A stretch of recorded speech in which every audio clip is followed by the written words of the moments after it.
Hey guys and gals, I just wanted to do a quick video on bolt painting.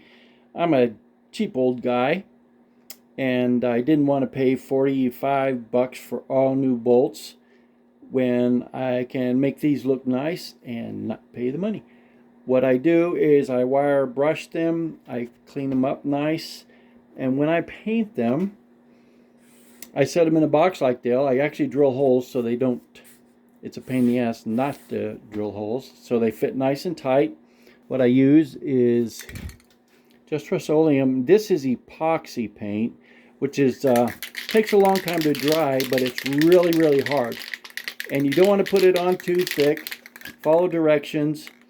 Get them all a nice, just the thin coat as possible, so it doesn't crack when you tighten things down. And if it does, you can just do a little bit of touch up, and it looks a lot better than just these bolts, which once you wire brush them, they'll start rusting because you take off the zinc coating on it. So that's how I do it, and this is kind of what it looks like here, and I'll take a picture after it's all done.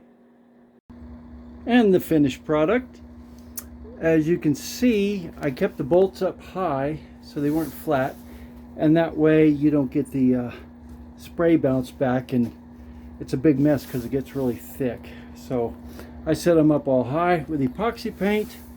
You really need a good mask, a regular painting mask, unless you're doing it outside, because it's pretty nasty stuff.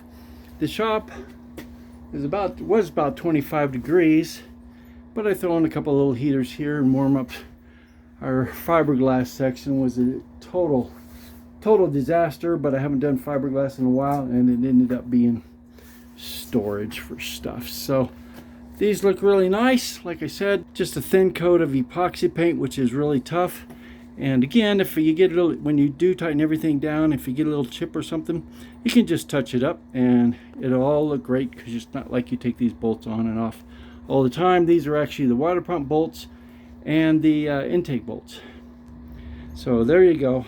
Another little how I do it. Take care, guys. See ya.